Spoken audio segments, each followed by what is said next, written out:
한국은 수조원을 쏟아부어도 안 된다는 편견을 박살내는 믿지 못할 사건이 터져 해외 전문가들까지 경악했습니다.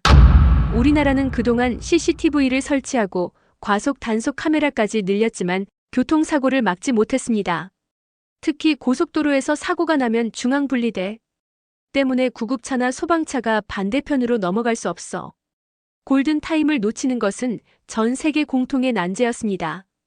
그런데 한국의 한 중소기업이 사고를 막을 수 없다면 차라리 빨리 구조할 수 있게 만들자라는 역발상 기술을 만들어냈습니다. 이를 본 독일 최고의 언론이 처음에는 코웃음을 쳤지만 직접 체험한 후 완전히 의견을 뒤바꿨는데요. 지금 이 기술이 유럽 전체로 퍼지면서 수많은 생명을 구하고 있다고 합니다. 과연 무슨 일인지 오늘의 사연 시작합니다. 잠깐 영상 시작 전 구독과 좋아요 눌러주세요. 댓글로 어디서 시청 중이신지 공유해주세요. 안녕하세요. 저는 독일 슈투트가르트 응급구조대에서 20년째 구급차 지휘관으로 일하고 있는 마르틴 코우입니다. 올해로 58이 되었으니 젊다고 할 나이는 아니죠. 하지만 아직도 매일 새벽 5시에 일어나 현장으로 나가고 있습니다. 제가 태어나 자란 이 독일 땅에서 말이에요. 어릴 적 제 아버지는 제2차 세계대전 이후 폐허가 된 독일을 다시 일으켜 세우신 분이셨습니다. 벽돌 하나하나 직접 나르며 건물을 짓고 도로를 만드셨죠. 그런 아버지의 등을 보며 자란 저에게 독일의 기술력과 체계는 그 무엇과도 바꿀 수 없는 자부심이었습니다. 특히 우리가 만든 아우토반 시스템은 세계 어느 나라도 따라올 수 없는 최고의 도로 시스템이라고 믿어왔거든요. 제가 처음 구조대에 들어온 것은 38살 때였습니다. 그전에는 기계공학을 전공하고 자동차 회사에서 일했었죠. 하지만 어느 날 아우토반에서 일어난 대형 교통사고 현장을 목격하고 나서 제 인생의 방향이 완전히 바뀌었습니다. 그날 구조대원들이 보여준 신속하고 정확한 대응을 보며 저도 사람들의 생명을 구하는 일에 참여하고 싶다는 마음이 들었거든요. 20년간 현장에서 일하면서 저는 하나의 철칙을 가지고 있었습니다. 구조 작업에서 가장 중요한 것은 정확한 시스템과 체계라는 것이었어요. 독일식 매뉴얼대로 정확히 따라하면 어떤 상황에서도 최선의 결과를 낼 수 있다고 믿었습니다. 실제로 우리 독일의 응급의료 시스템은 유럽 전체에서 모델이 되고 있었거든요. 평균 구조 시간, 생존율 모든 면에서 세계 최고 수준이었습니다. 그런 제게 한국은 솔직히 말해서 그리 관심 있는 나라가 아니었어요. 물론 경제 성장을 빠르게 이룬 나라라는 정도는 알고 있었지만 기술이나 시스템 면에서는 아직 우리 독일에 한참 못 미치는 나라라고 생각했습니다. 특히 도로나 교통 시스템 같은 분야에서는 말이죠. 아시아 국가들이 겉으로는 화려해 보이지만 실제 안전성이나 효율성은 유럽에 비해 떨어진다는 편견이 있었던 것도 사실입니다. 제가 한국에 대해 처음 제대로 생각해보게 된 것은 작년 가을 베를린에서 열린 유럽 응급구조 기술 세미나에서였습니다. 매년 열리는 이 세미나에는 유럽 각국의 구조 전문가들이 모여서 최신 기술과 사례들을 공유하죠. 저도 독일 대표로 참석해서 우리의 선진 시스템을 소개하곤 했습니다. 그런데 그날 마지막 발표 순서에 한국에서 온 발표자가 있었어요. 한국도로공사 소속이라고 하더군요. 발표 제목은 차세대 응급도로 개폐 시스템이었습니다. 솔직히 저는 그 제목만 보고도 시큰둥했어요. 응급 상황에서 도로를 개폐한다고요? 그게 무슨 소용이 있다는 건지 이해할 수 없었거든요. 발표가 시작되자 한국 발표자는 유창한 영어로 자신들의 시스템을 설명하기 시작했습니다. 중앙분리대를 자동으로 개폐해서 응급 차량 전용 차선을 즉석에서 만든다는 내용이었어요. 저는 속으로 웃음이 났습니다. 그런 시스템이 실제로 작동할 리 있나? 고작 몇 초 아끼려고 그런 복잡한 장치를 만든다고? 주변에 앉은 독일 동료들도 비슷한 표정이었어요. 발표자가 동영상을 틀어 보여줬을 때도 마찬가지였습니다. 화면 속에서는 분명히 중앙분리대가 순식간에 갈라지면서 구조 차량이 지나가는 모습이 나왔어요. 하지만 저는 편집으로 만든 홍보 영상이겠지라고 생각했습니다. 실제 상황에서는 절대 저렇게 매끄럽게 작동할 리 없다고 확신했거든요. 발표가 끝나고 질의응답 시간에도 회장은 조용했습니다. 아무도 특별한 관심을 보이지 않았어요. 저 역시 마찬가지였죠. 오히려 저는 동료에게 속삭였습니다. 아시아 특유의 과장된 홍보 아닌가? 그 동료도 고개를 끄덕였어요. 하지만 세미나가 끝나고 며칠 후 예상치 못한 일이 일어났습니다. 제 이메일로 한국도로공사에서 공식 초청장이 온 것이었어요. 유럽의 응급구조 전문가들을 대상으로 한국 시찰 프로그램을 운영한다는 내용이었습니다. 일주일간 한국에 머물면서 직접 시스템을 체험해보라는 제안이었죠. 저는 처음에는 거절하려고 했습니다. 바쁜 일정에 일주일이나 시간을 빼서 한국까지 가는 것이 과연 의미가 있을까 싶었거든요. 하지만 부서장이 적극적으로 권했어요. 우리도 다른 나라 시스템을 배울 점이 있는지 확인해 보는 것이 좋겠다는 것이었습니다. 결국 저는 마지못해 한국행을 결심했습니다. 출발 전까지도 저는 별다른 기대를 하지 않았어요. 그냥 형식적으로 둘러보고 우리 독일 시스템의 우수성을 다시 한번 확인하는 정도로 생각했습니다. 심지어 동료들에게는 농담 삼아 말하기도 했죠. 한국 가서 우리가 얼마나 앞서 있는지 확인하고 올게. 하지만 제가 한국에서 경험하게 될 일은 제 인생관을 송두리째 바꿔놓을 만큼 충격적인 것이었습니다. 지금 돌이켜보면 그때의 저는 얼마나 오만하고 편견에 가득 차 있었는지 부끄러울 따름입니다. 인천공항에 도착한 것은 월요일 오전 11시경이었습니다. 비행기에서 내리자마자 느낀 첫 인상은 정말 깔끔하네였어요.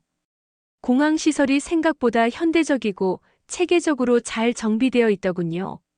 하지만 여전히 제 마음속에는 겉모습만 그럴듯한 건 아닐까 하는 의구심이 있었습니다.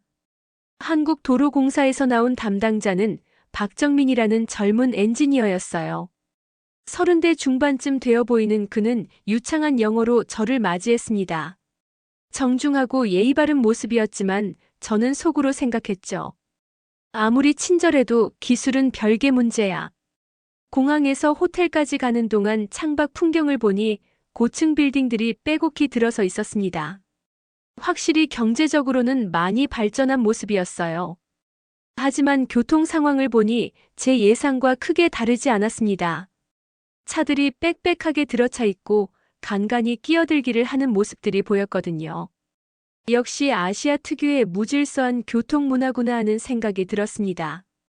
독일의 질서정연한 교통 시스템과는 확연히 달라 보였어요.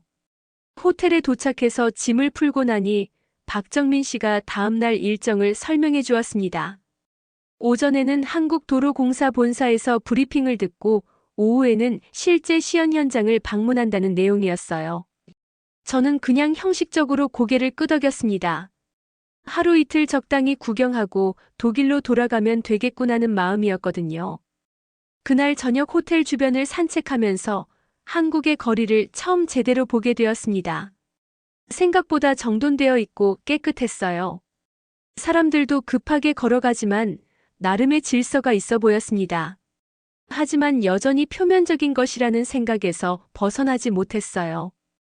진짜 중요한 것은 시스템의 내실이니까요. 다음 날 아침 일찍 박정민 씨와 함께 한국도로공사 본사로 향했습니다. 판교라는 곳에 있는 현대적인 건물이었어요. 로비에 들어서니 각종 모형과 전시물들이 눈에 띄었습니다. 고속도로 네트워크 모델 교통 관제 시스템, 그리고 제가 관심 있게 본 것은 응급구조 관련 전시물이었죠. 회의실에서 만난 사람들은 모두 정장을 차려입고 있었고 준비된 자료도 상당히 체계적으로 보였습니다. 팀장이라고 소개받은 김철수 부장은 50대 초반의 베테랑처럼 보이는 분이었어요. 그가 프레젠테이션을 시작하자 저는 조금 놀랐습니다. 내용이 생각보다 구체적이고 기술적으로 깊이가 있었거든요. 김철수 부장은 한국의 고속도로 현황부터 차근차근 설명했습니다. 전국 고속도로 연장이 4,500km가 넘는다는 것, 교통량이 독일 못지않게 많다는 것, 그리고 무엇보다 응급 상황 발생 빈도가 상당히 높다는 점을 강조했어요. 연간 고속도로 교통사고가 만여 건이 넘고 그중 상당수가 구조 지연으로 인해 피해가 커진다는 데이터를 보여주었습니다. 그러면서 기존 구조 시스템의 한계를 지적했어요. 고속도로에서 사고가 나면 갓길로만 구조차가 접근해야 하는데 갓길이 막혀 있거나 사고 위치가 중앙분리대 쪽에 가까우면 접근 자체가 어려워진다는 것이죠. 저는 속으로 생각했습니다. 그건 우리 독일도 마찬가지야. 하지만 우리는 체계적인 매뉴얼로 해결하고 있어. 하지만 다음에 나온 내용은 좀 달랐습니다. 김철수 부장은 중앙분리대 자동 개폐 시스템의 원리를 자세히 설명하기 시작했어요. 사고 신고가 들어오면 교통관제센터에서 즉시 해당 구간의 분리대 개폐 여부를 판단하고 원격으로 시스템을 작동시킨다는 것이었습니다. 분리대가 열리면 반대편 차로를 통해 구조차가 훨씬 빠르게 접근할 수 있다는 논리였어요. 기술적인 설명도 상당히 정교했습니다. 분리대 하부에 설치된 유압 시스템, 안전을 위한 다중 센서, 그리고 만일의 사태에 대비한 수동 조작 장치까지 모든 것이 체계적으로 설계되어 있었어요. 저는 조금 당황스러웠습니다. 생각보다 훨씬 진지하고 과학적으로 접근한 시스템이었거든요. 그리고 실제 적용 사례들이 나왔을 때는 더욱 놀랐습니다. 이미 경부고속도로 일부 구간에 시범 설치되어 운영 중이라는 것이었어요.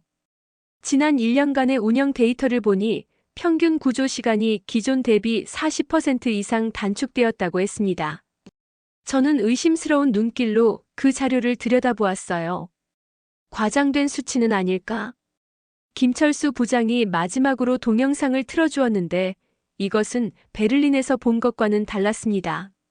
실제 사고 현장에서 촬영된 것처럼 보이는 영상이었어요. 밤중에 고속도로에서 다중 추돌 사고가 발생하고 구조대가 출동하는 모습이 담겨 있었습니다. 그런데 정말로 중앙분리대가 갈라지면서 구조차들이 반대편으로 넘어가더군요. 영상을 보는 내내 저는 집중할 수밖에 없었습니다. 분리대가 열리는 과정이 생각보다 매끄럽고 빨랐어요. 30초도 안 되어서 완전히 개방되고 구조차들이 줄을 이어 지나가는 모습이었습니다. 그리고 구조가 끝나면 다시 분리대가 닫히면서 정상 교통이 재개되었어요. 브리핑이 끝나고 점심 식사를 하면서 저는 박정민 씨에게 솔직한 질문을 던졌습니다. 정말 저렇게 잘 작동하나요? 실제로는 고장이나 오작동이 많을 것 같은데요. 그가 미소를 지으며 답했어요. 코 부장님, 오후에 직접 보시면 믿으실 겁니다. 오후에 도착한 곳은 경기도의 한 고속도로 시험 구간이었습니다. 실제 고속도로는 아니지만 동일한 규격으로 만들어진 시험 도로였어요. 중앙분리대도 실제와 똑같이 설치되어 있었고 각종 센서와 제어 장치들도 모두 갖춰져 있었습니다. 저는 여전히 반신반의하는 마음이었어요. 시연용이니까 당연히 잘 되겠지. 하지만 막상 시연이 시작되자 제 생각이 바뀌기 시작했습니다. 가상의 사고 상황을 설정하고 실제 구조차들이 출동하는 모습을 재현해 보이는 것이었어요. 관제센터에서 신호를 보내자 정말로 분리대가 움직이기 시작했습니다. 처음에는 천천히 그리고 점점 빨라지면서 완전히 개방되었어요. 그 소리도 생각보다 조용했고 진동도 거의 느껴지지 않았습니다. 가장 인상적이었던 것은 안전 시스템이었습니다. 분리대가 열리는 동안 양쪽 차로의 모든 차량이 완전히 정지하도록 신호등과 전광판이 작동했어요. 그리고 분리대가 완전히 열리고 나서야 구조차들이 진입할 수 있도록 단계별로 통제되었습니다. 이 모든 과정이 자동으로 이루어지는 것이 신기했어요. 실제로 구조차들이 분리대를 통과해서 반대편 차로로 넘어가는 모습을 보니 정말 효율적이라는 생각이 들었습니다. 기존에는 갓길로 돌아서 가야 했을 거리를 직선으로 단축할 수 있었거든요. 시간도 많이 절약되고 무엇보다 구조 작업 자체가 훨씬 안전해 보였어요. 시연이 끝나고 나서 저는 시스템 개발을 담당한 엔지니어와 직접 대화를 나눌 기회가 있었습니다. 그는 뜻밖에도 대기업 출신이 아닌 지방의 작은 엔지니어링 회사 대표였어요. 이정호라는 그분은 40대 후반의 소탈한 인상이었습니다. 이정호 대표와의 대화는 제게 큰 충격을 주었습니다.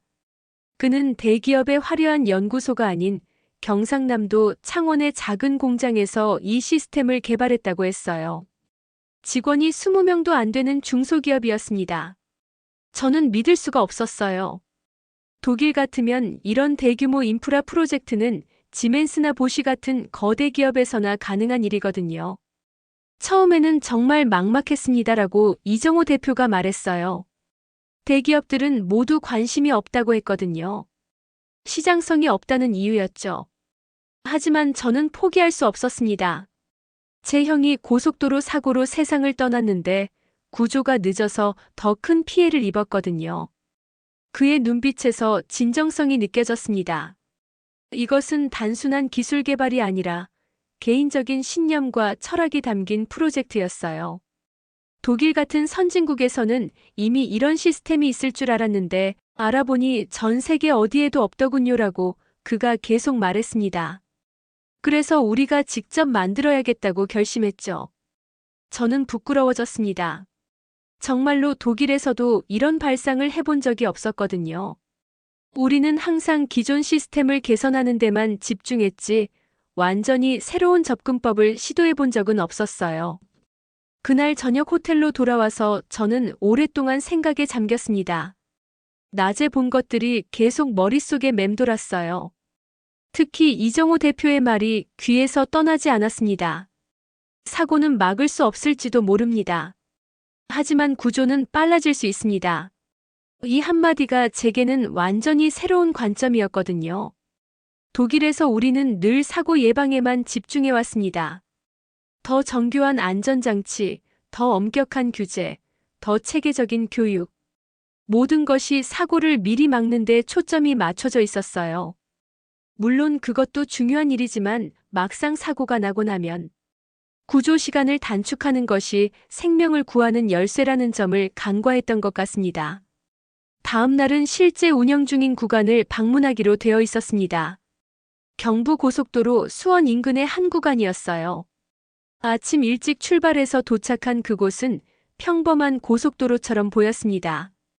중앙 분리대도 일반적인 콘크리트 구조물 같아 보였고 특별해 보이는 것은 없었어요. 하지만 자세히 보니 곳곳에 센서들이 설치되어 있고 분리대 일정 간격마다 작은 제어 장치들이 있더군요. 박정민 씨가 설명해 주었습니다. 평상시에는 일반 분리대와 똑같습니다. 하지만 응급 상황이 발생하면 완전히 다른 모습이 되죠. 그는 교통관제센터와 연결해서 실시간 모니터링 화면을 보여주었어요. 이 구간을 지나는 모든 차량의 움직임이 실시간으로 파악되고 있었습니다. 지난주에 실제 사고가 있었어요라고 박정민 씨가 말했습니다. 다행히 큰 사고는 아니었지만 시스템이 제대로 작동했죠. 보시겠어요? 그는 녹화된 영상을 틀어주었습니다. 새벽 2시경에 발생한 추돌사고 현장이었어요. 한 대의 승용차가 트럭과 부딪혀서 중앙분리대 근처에 멈춰 있었습니다. 영상 속에서 신고 접수부터 구조대 출동까지의 과정이 실시간으로 보였어요. 사고 신고가 들어온 지 3분 만에 분리대 개폐 결정이 내려졌고 구조대가 도착하기 직전에 분리대가 열렸습니다. 정말로 30초도 안 되어서 완전히 개방되더군요. 그리고 구조차들이 반대편 차로를 통해 바로 사고 현장에 접근했어요. 가장 놀라운 것은 구조 시간이었습니다. 기존 방식이라면 최소 15분은 걸렸을 거리를 8분 만에 도착한 것이었어요. 부상자를 병원으로 이송하는 시간까지 합치면 거의 절반 가까이 단축된 셈이었습니다. 저는 영상을 보며 감탄할 수밖에 없었어요. 혹시 오작동이나 고장은 없나요? 라고 제가 물었습니다. 아무래도 기계적인 시스템이다 보니 신뢰성이 걱정되었거든요. 박정민 씨는 자신 있게 답했어요. 지난 1년간 112번 작동했는데 오작동은 단 한 번도 없었습니다. 정기 점검도 매주 실시하고 있고요. 그날 오후에는 교통관제센터를 직접 방문했습니다. 서울 근교의 거대한 건물 안에 있는 관제센터는 마치 영화에서 보던 우주센터 같았어요. 수십 개의 모니터가 벽면을 가득 메우고 있었고 20명 정도의 직원들이 실시간으로 전국 고속도로 상황을 모니터링하고 있었습니다. 관제센터장인 정수민 차장이 직접 시스템을 보여주었어요. 전국 고속도로의 모든 구간이 실시간으로 연결되어 있습니다라고 그가 설명했습니다. 사고 신고가 들어오면 즉시 해당 구간의 CCTV를 확인하고 구조대 출동과 동시에 분리대 개폐 여부를 결정하죠. 화면을 보니 정말 놀라웠어요. 전국 곳곳에서 실시간으로 교통 상황이 업데이트되고 있었고 사고가 발생한 지점은 빨간색으로 표시되어 즉각 관심을 끌도록 되어 있었습니다. 각 구간별로 분리대 시스템의 작동 상태도 실시간으로 확인할 수 있었어요. 초록색은 정상, 노란색은 점검 중, 빨간색은 고장 상태를 의미했는데 대부분이 초록색이었습니다. 가장 중요한 것은 판단 기준입니다라고 정수민 차장이 강조했어요. 무작정 분리대를 열어주는 게 아니라 사고의 심각도, 교통 상황, 날씨, 시간대 등을 종합적으로 고려해서 결정해요. 잘못 판단하면 오히려 더 큰 사고로 이어질 수 있거든요. 그는 실제 사례를 하나 더 보여주었습니다. 지난달 비 오는 날 발생한 대형 교통사고였어요. 화물 트럭이 전복되면서 차로 3개를 모두 막은 상황이었습니다. 일반적인 방법으로는 구조가 거의 불가능한 상태였죠. 하지만 분리대를 열어서 반대편 차로로 대형 크레인까지 진입시킬 수 있었고 결과적으로 5명의 생명을 구할 수 있었다고 했습니다. 그날 저녁 호텔에서 저는 독일에 있는 동료에게 전화를 걸었습니다. 하지만 제가 본 것들을 설명하려니 말로는 전달이 잘 안 되더군요. 정말 그렇게 대단한가? 라고 동료가 의심스러운 톤으로 물었어요. 직접 봐야 믿을 거야 라고 저는 답할 수밖에 없었습니다. 사흘째 되는 날에는 더욱 충격적인 경험을 하게 되었습니다. 실제 응급 상황을 목격하게 된 것이었어요. 오후 3시경 저희가 시연 구간을 둘러보고 있는데 갑자기 진짜 사고 신고가 들어온 겁니다. 10km 정도 떨어진 지점에서 승용차 2대가 추돌했다는 내용이었어요. 박정민 씨가 긴장한 표정으로 말했습니다. 실제 상황입니다. 함께 가보시겠어요? 저는 망설임 없이 고개를 끄덕였어요. 이런 기회는 흔하지 않으니까요. 우리는 급히 차에 올라타서 사고 현장으로 향했습니다. 현장에 도착하니 이미 경찰과 소방서에서 나온 구조대가 대기하고 있었어요. 사고 상황을 보니 승용차 한 대가 중앙 분리대에 끼어 있었고 운전자가 차 안에 갇혀 있었습니다. 갓길로는 대형 구조 장비가 접근하기 어려운 위치였어요. 그때 관제센터에서 분리대 개폐 결정이 내려졌습니다. 현장 지휘관이 무전으로 분리대 개방 승인, 30초 후 개방 시작이라고 알렸어요. 저는 숨을 죽이고 지켜보았습니다. 정말로 분리대가 움직이기 시작하더군요. 웅웅거리는 소리와 함께 콘크리트 구조물이 좌우로 갈라지기 시작했어요. 분리대가 완전히 열리는 모습을 직접 눈으로 보니 정말 입이 다물어지지 않았습니다. 영상으로 볼 때와는 차원이 다른 충격이었어요. 무려 20m가 넘는 콘크리트 구조물이 마치 살아있는 생물처럼 움직이는 것이었습니다. 그것도 아주 매끄럽고 정확하게 말이에요. 가장 놀라웠던 것은 소음이었습니다. 그렇게 거대한 구조물이 움직이는데도 소리가 생각보다 크지 않았어요. 유압 시스템의 정교함을 보여주는 대목이었습니다.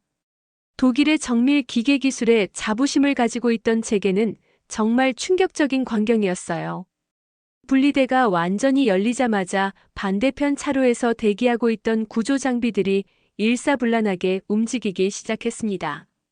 대형 크레인, 절단 장비, 그리고 응급의료팀까지 모든 것이 체계적으로 진입했어요. 기존 방식이라면 좁은 갓길로 하나씩 들어와야 했을 텐데 이제는 넓은 차로를 통해 동시에 접근할 수 있었습니다. 구조 작업이 시작되자 그 효율성이 더욱 분명해졌습니다. 여러 팀이 동시에 작업할 수 있는 공간이 확보되었거든요. 한 팀은 차량 절단 작업을, 다른 팀은 부상자 응급 처치를, 또 다른 팀은 안전 확보를 담당했어요. 모든 것이 병렬로 진행될 수 있었습니다. 부상자를 차량에서 빼내는 과정도 훨씬 안전해 보였어요. 기존에는 갓길의 좁은 공간에서 위험하게 작업해야 했는데 이제는 충분한 작업 공간이 있었습니다.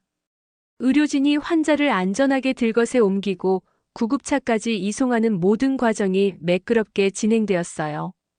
전체 구조 작업이 끝나는 데 걸린 시간은 23분이었습니다. 현장 지휘관이 기존 방식이라면 최소 40분은 걸렸을 것이라고 말했어요. 거의 절반 가까이 단축된 것이었습니다.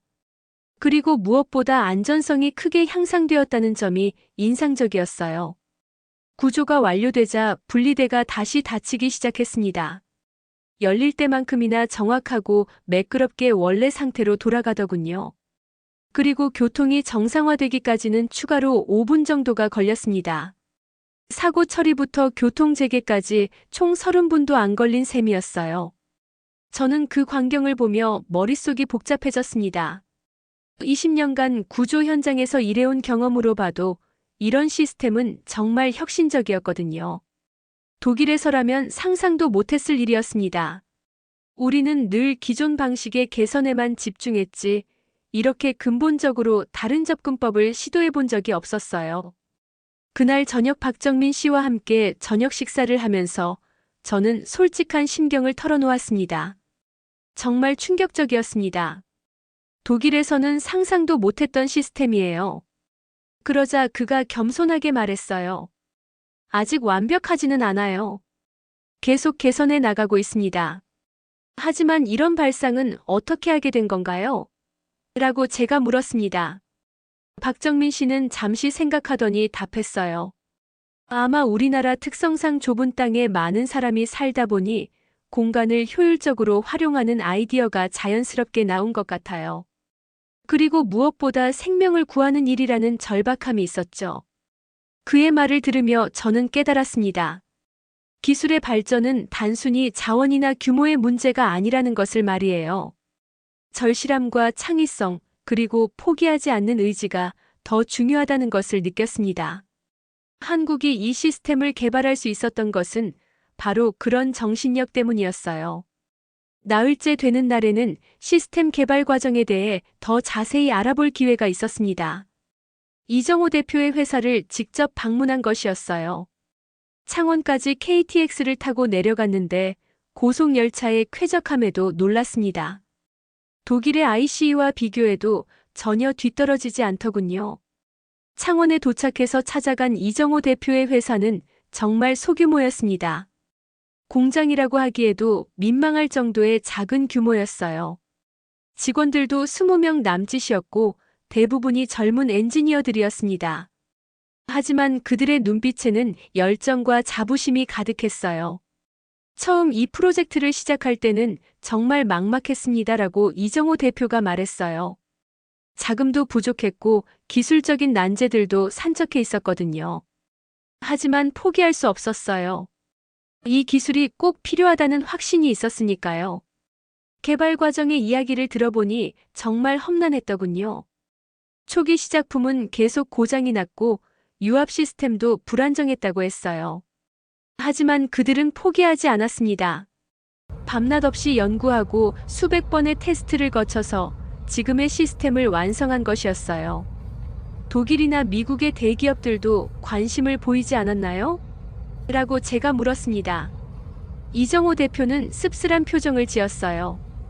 처음에는 여러 해외 기업들에게도 제안해봤어요. 하지만 모두 시장성이 없다며 거절했죠. 그래서 우리가 직접 해야겠다고 결심한 겁니다. 그날 공장을 둘러보면서 저는 한국의 기술력을 새롭게 평가하게 되었습니다. 작은 규모였지만 정밀도는 독일 못지않았어요. 특히 유압 시스템의 제어 기술은 정말 놀라웠습니다. 분리대의 정확한 위치 제어, 안전장치, 비상정지 시스템까지 모든 것이 치밀하게 설계되어 있었어요. 이 기술을 다른 나라에도 수출할 계획이 있나요? 라고 제가 물었습니다. 이정호 대표는 환하게 웃으며 답했어요. 물론이죠. 이미 동남아시아 몇 개 나라에서 관심을 보이고 있어요. 그리고 최근에는 유럽 쪽에서도 문의가 들어오기 시작했습니다. 저는 그 말을 듣고 부끄러워졌습니다. 우리 독일이 오히려 뒤처진 것이었거든요.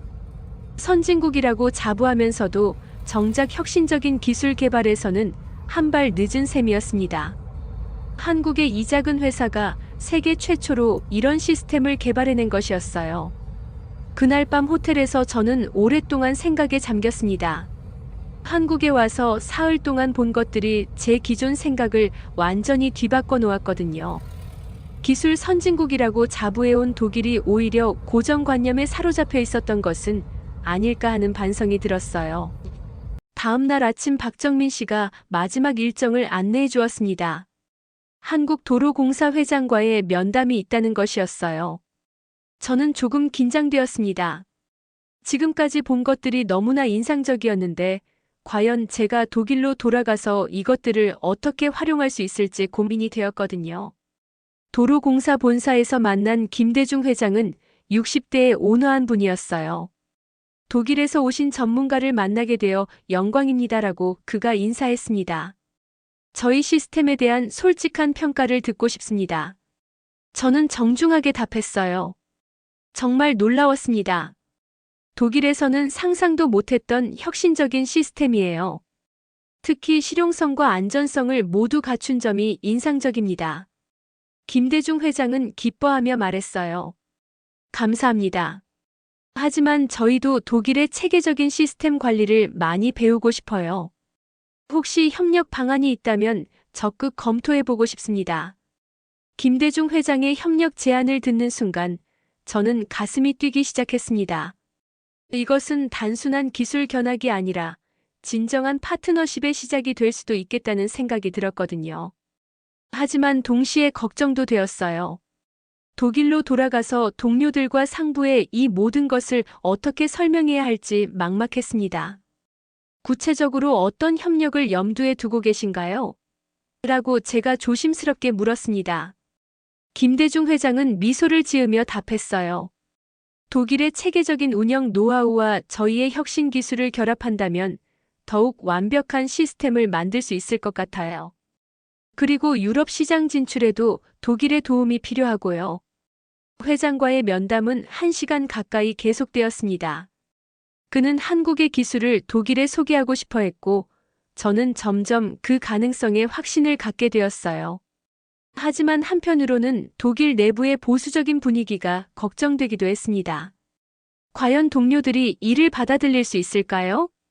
마지막 날 아침 공항으로 향하는 길에서 박정민 씨가 말했어요. 코오 부장님께서 독일에서 좋은 소식을 전해주시길 바랍니다. 저는 고개를 끄덕이며 답했어요. 최선을 다해보겠습니다. 하지만 쉽지 않을 것 같아요. 인천공항에서 비행기를 기다리는 동안 저는 이번 여행을 정리해 보았습니다. 불과 일주일 전만 해도 한국을 대수롭지 않게 여겼던 제가 이제는 완전히 다른 시각을 갖게 되었어요.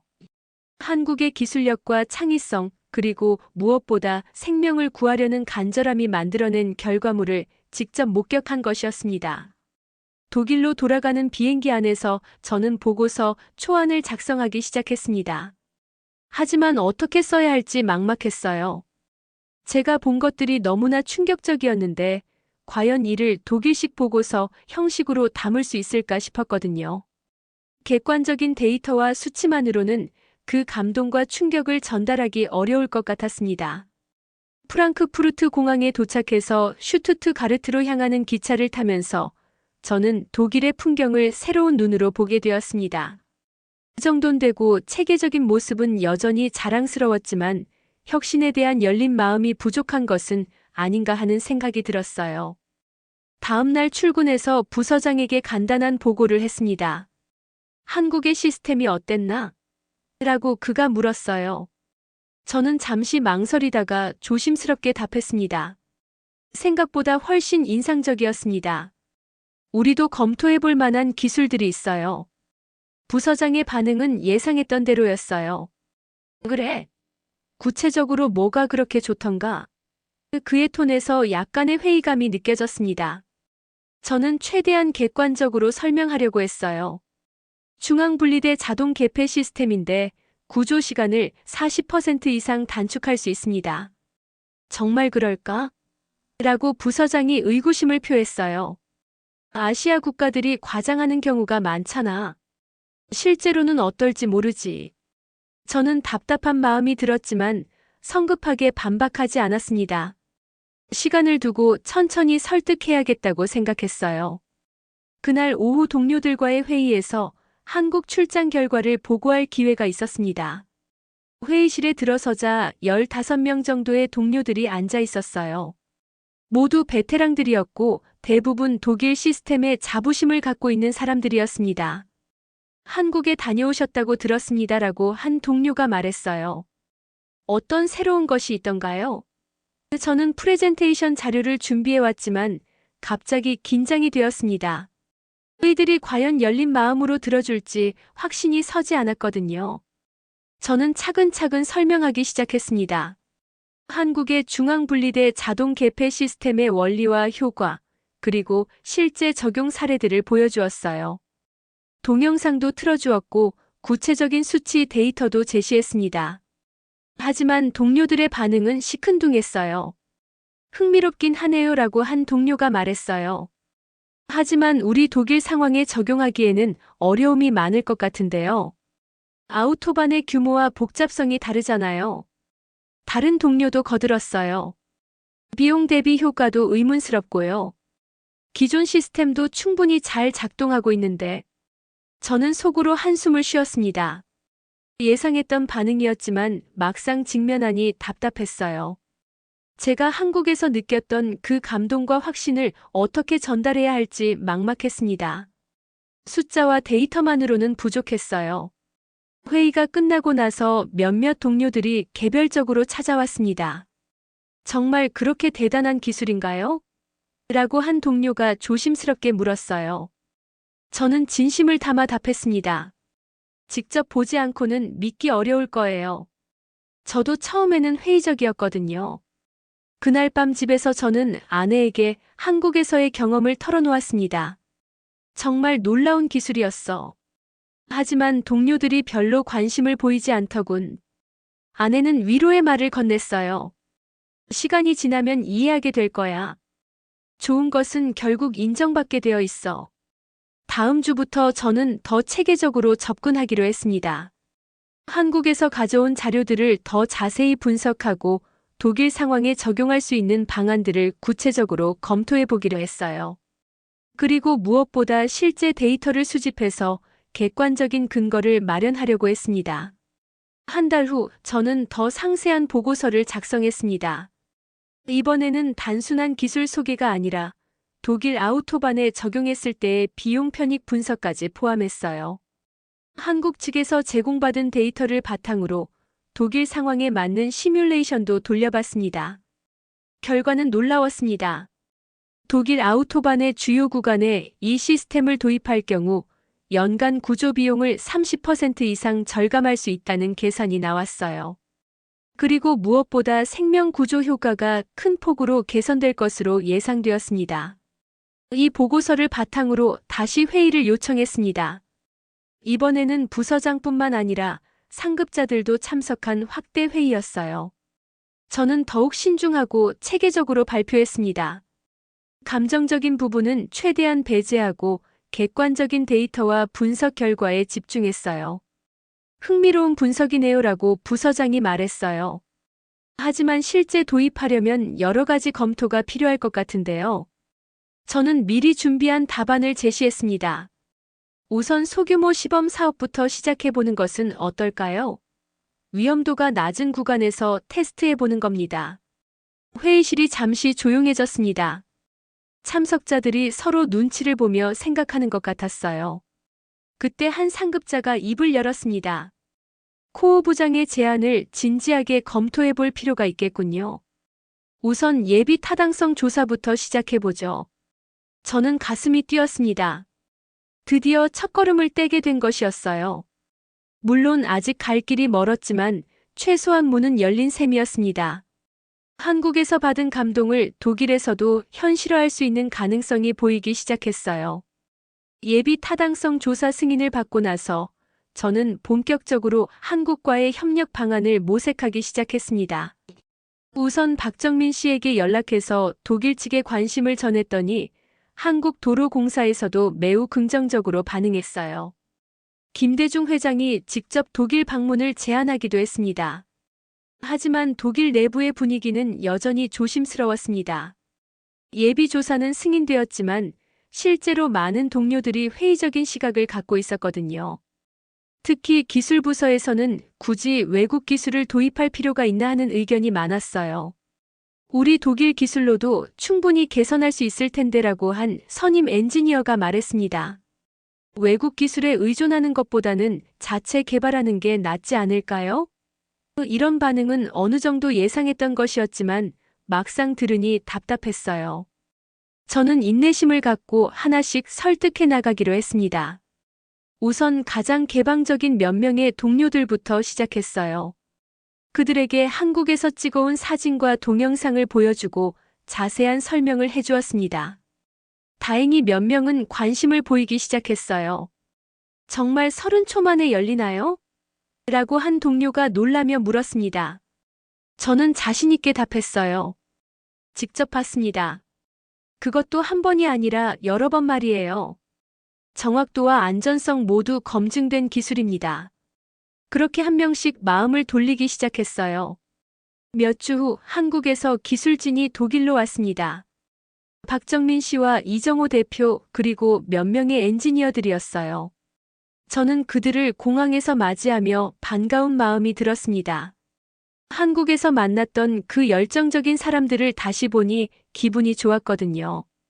독일에서의 첫 번째 미팅은 조금 어색했습니다. 한국 팀은 열정적으로 설명했지만 독일 측 참석자들은 여전히 냉정한 반응을 보였어요. 기술적으로는 흥미롭지만 독일 상황에 적용하기에는 여러 문제가 있을 것 같다는 의견이 줄을 이뤘습니다. 하지만 이정호 대표의 다음 말이 분위기를 바꿨어요. 저희도 독일의 체계적인 시스템 관리를 배우고 싶습니다. 단순히 기술을 파는 것이 아니라 함께 개발하고 싶어요. 이 말에 독일 측 참석자들의 표정이 달라지기 시작했습니다. 구체적으로 어떤 협력을 염두에 두고 계신가요? 라고 부서장이 물었어요. 박정민 씨가 답했습니다.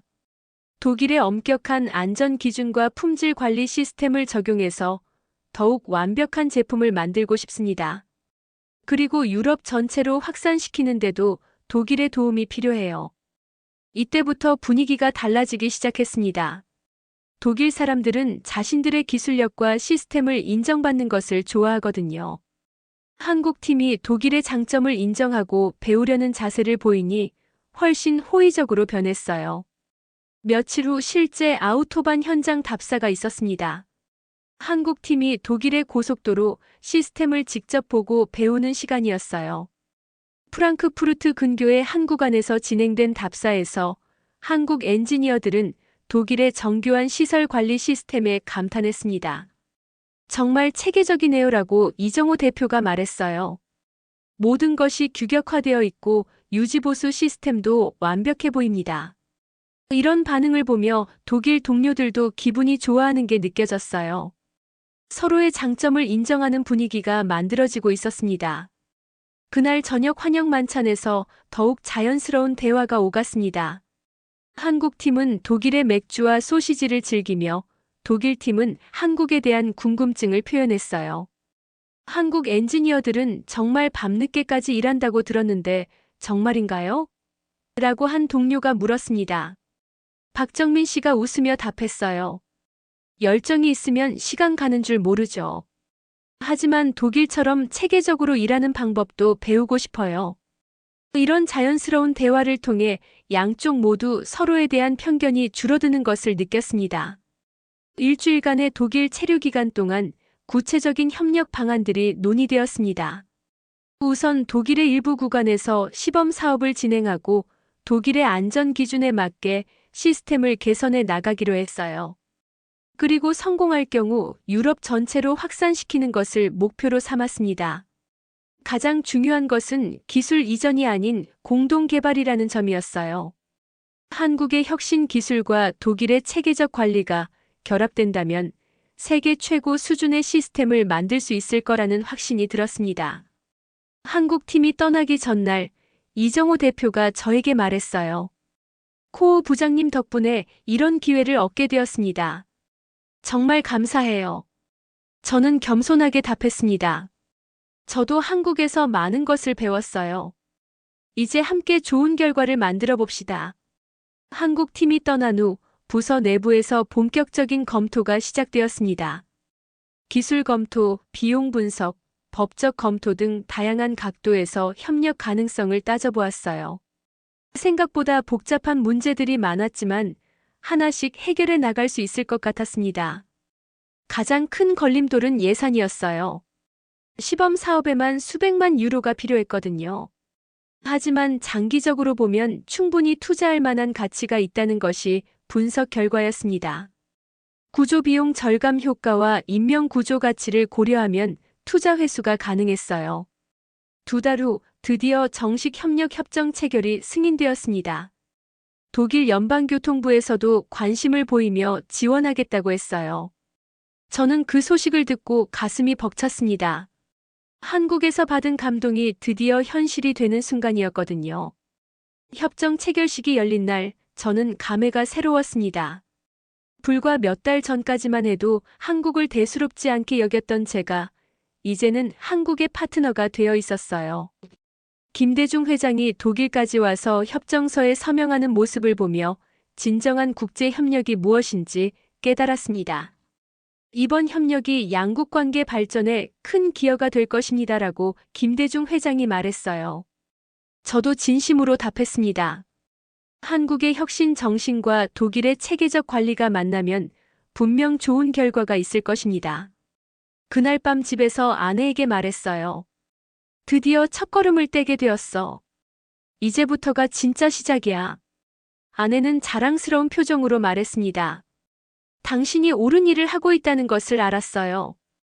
끝까지 해내세요. 협력이 본격화되면서 저의 업무도 크게 바뀌었습니다. 한국과의 소통 창구 역할을 맡게 되었고 시범 사업 총괄 책임자로 임명되었어요. 책임은 무거웠지만 새로운 도전에 대한 설렘이 더 컸습니다. 시범 사업이 본격적으로 시작되자 저는 매일이 새로운 도전의 연속이었습니다. 독일 바이에른주의 민헨-니른베르크 고속도로 구간이 시범 지역으로 선정되었어요. 교통량이 많으면서도 사고 빈도가 높은 곳이었는데 바로 그런 이유로 테스트하기에 적합했습니다. 한국에서 기술진들이 다시 독일에 와서 현장 조사를 시작했을 때 저는 그들의 꼼꼼함에 다시 한번 놀랐습니다. 이정호 대표와 박정민 씨, 그리고 새로 합류한 젊은 엔지니어들이 독일의 도로 상황을 면밀히 분석하더군요. 한국과는 다른 기후 조건, 교통 패턴, 안전 규정들을 하나하나 검토했어요. 독일 아우토반은 한국 고속도로보다 훨씬 복잡하네요라고 박정민 씨가 말했습니다. 속도 제한이 없는 구간도 있고 교통량 변화도 더 극심해요. 시스템을 독일 상황에 맞게 조정해야겠습니다. 그의 신중한 접근 방식이 독일 동료들에게도 좋은 인상을 주었어요. 설계 단계에서부터 양국 엔지니어들이 함께 작업했습니다. 한국 팀의 창의적 아이디어와 독일 팀의 체계적 분석이 결합되면서 기존 한국 시스템보다 한층 발전된 모델이 나오기 시작했어요. 특히 안전 시스템 부분에서는 독일의 까다로운 기준을 적용하면서도 효율성을 잃지 않는 방향으로 개선되었습니다. 가장 인상적이었던 것은 문제 해결 과정이었어요. 초기 설계에서 몇 가지 기술적 난제가 발생했는데 한국 엔지니어들은 밤낮 없이 매달렸습니다. 독일 엔지니어들이 내일 다시 검토해보자고 할 때 한국 팀은 오늘 밤에 해결해보겠다며 연구실에 남아 있었어요. 저들은 정말 대단해라고 독일 동료 하나가 저에게 속삭였습니다. 우리보다 훨씬 열정적이야. 문제를 만나면 포기하지 않고 끝까지 파고들더군. 저는 미소를 지으며 답했어요. 그게 바로 한국 사람들의 특징이에요. 저도 한국에 가서 많이 배웠습니다. 시공 단계에 들어가자 더욱 흥미로운 일들이 벌어졌습니다. 한국에서 온 시공 전문가들이 독일 현장에서 작업하는 모습을 보니 정말 치밀하고 정확했어요. 분리대 설치 작업 하나하나가 마치 예술 작품을 만드는 것 같았습니다. 이 정도 정밀도면 독일 기준을 충족할 것 같네요 라고 독일 품질 관리 담당자가 만족스러워했습니다. 실제로 모든 부품의 오차 범위가 독일 기준보다도 더 엄격했어요. 한국 엔지니어들이 한번 설치하면 10년은 써야 한다는 마음가짐으로 작업한 결과였습니다. 석 달간의 설치 작업이 끝나고 드디어 시험 가동에 들어갔습니다. 첫 번째 테스트를 하던 날, 저는 긴장으로 손에 땀을 쥐고 있었어요. 과연 독일 환경에서도 한국에서 봤던 것처럼 매끄럽게 작동할까요? 시스템 가동 준비 완료라는 음성이 들렸습니다. 그리고 버튼을 누르자 정말로 분리대가 움직이기 시작했어요. 한국에서 본 것과 똑같이 매끄럽고 정확하게 갈라지더군요. 28초 만에 완전히 개방되었고 테스트 차량들이 무사히 통과했습니다. 대성공이네요. 라고 독일 프로젝트 매니저가 환호했습니다. 그 순간 저는 정말 가슴이 뭉클했어요. 한국에서 처음 이 시스템을 보고 느꼈던 그 감동이 독일 땅에서도 재현되고 있었거든요. 하지만 진짜 테스트는 실제 응급 상황에서 이루어졌습니다. 시범 가동을 시작한 지 2주일 후 정말로 교통사고가 발생한 것이었어요. 금요일 오후 5시 퇴근 시간대의 극심한 교통체증 속에서 세 대의 차량이 연쇄 추돌했습니다. 저는 그 소식을 듣고 급히 현장으로 달려갔어요. 박정민 씨와 독일 구조대 팀들이 이미 대기하고 있었습니다. 이번이야말로 진짜 실력을 보여줄 때였거든요. 사고 신고가 들어온 지 5분 만에 분리대 개방 결정이 내려졌습니다. 한국 시스템과 독일 관제센터가 완벽하게 연동되어 작동하더군요. 그리고 정말로 30초 만에 분리대가 열렸어요. 독일 구조팀들이 놀란 표정으로 보더니 즉시 반대편 차로로 진입했습니다. 기존 방식이라면 최소 20분은 걸렸을 구조 작업이 13분 만에 완료되었어요. 부상자 3명 모두 골든타임 내에 병원으로 이송될 수 있었습니다. 가장 중요한 것은 생명을 구했다는 점이었죠. 현장 지휘관이 저에게 다가와서 말했어요. 정말 놀라운 시스템이네요. 이런 게 있는 줄 알았다면 진작 도입했을 텐데. 그의 진심 어린 감탄에 저는 뿌듯함을 느꼈습니다. 그날 저녁 한국팀과 독일팀이 함께 축하 파티를 열었어요. 작은 레스토랑에서 맥주를 마시며 성공을 자축했습니다. 이정호 대표가 독일어로 프로스트를 외치자 모든 사람이 웃음을 터뜨렸어요. 이제 정말 시작이네요라고 박정민 씨가 말했습니다. 앞으로 더 많은 구간에 설치해서 더 많은 생명을 구할 수 있을 거예요. 저도 고개를 끄덕이며 답했어요. 한국과 독일이 함께하면 불가능한 것이 없을 것 같습니다. 시범 사업의 성공 소식은 빠르게 퍼져나갔습니다. 독일 언론들이 앞다투어 보도했고 다른 유럽 국가들에서도 관심을 보이기 시작했어요. 프랑스 고속도로 공사에서 시찰단을 보내겠다고 했고 네덜란드에서도 문의가 들어왔습니다. 가장 기뻤던 것은 독일 내부의 반응이었어요. 처음에는 회의적이었던 동료들도 이제는 적극적으로 지지하기 시작했습니다. 역시 코우 부장 안목이 탁월했어라고 한 선배가 칭찬해 주더군요. 부서장도 저를 불러서 격려했어요. 이번 프로젝트로 우리 부서가 독일 전체에서 주목받고 있어. 정말 훌륭한 일을 해냈군. 그는 계속해서 말했습니다. 앞으로 더 큰 프로젝트들이 기다리고 있을 것 같은데 계속 주도해 주겠나?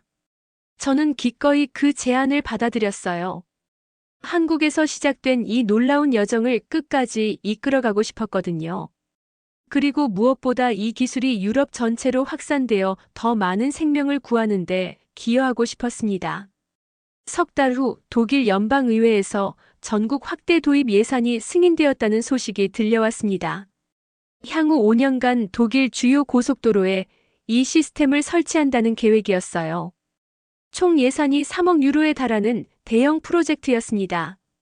그 소식을 듣고 저는 즉시 한국에 전화를 걸었어요. 정말 축하드립니다. 라고 김대중 회장이 기뻐했습니다. 코 부장님 덕분에 꿈 같은 일이 현실이 되었어요. 저는 겸손하게 답했습니다. 저는 다리 역할을 했을 뿐이에요. 진짜 주인공은 한국의 기술진들입니다. 전국 확대 도입이 결정된 후 1년이 지난 지금 저는 완전히 다른 사람이 되었습니다. 독일 전역의 주요 고속도로 구간에 한국 기술이 적용되면서 교통사고 구조 시간이 평균 45% 단축되었어요.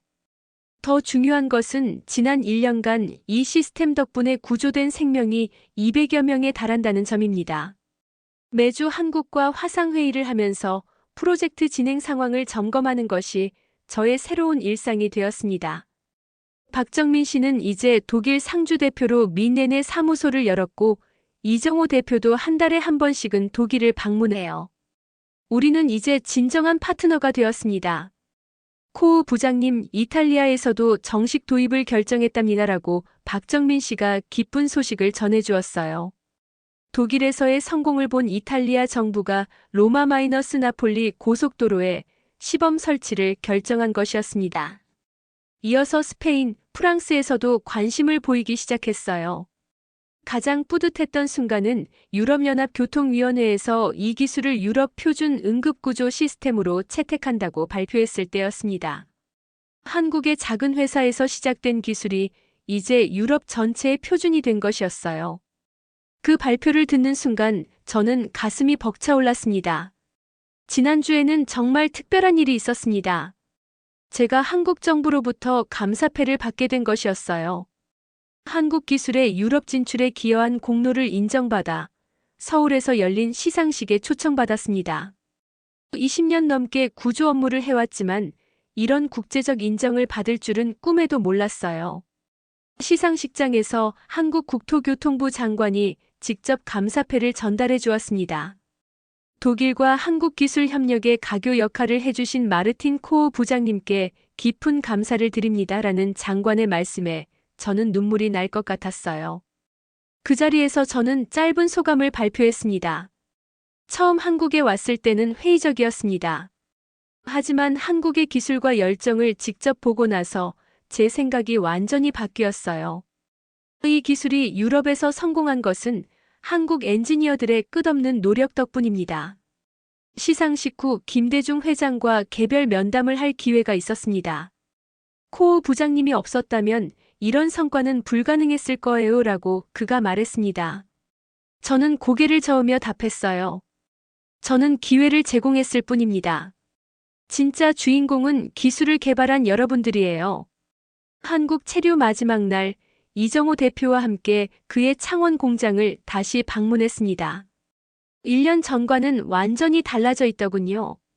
직원 수가 3배로 늘어났고 새로운 생산 라인도 설치되어 있었어요. 유럽 주문이 늘어나면서 공장 규모를 확장한 것이었습니다. 이 모든 변화가 독일에서 시작되었어요라고 이정호 대표가 감격스러워했습니다. 처음에는 세계 어느 나라도 관심을 보이지 않았는데 독일이 문을 열어준 덕분에 지금의 성과가 있었습니다.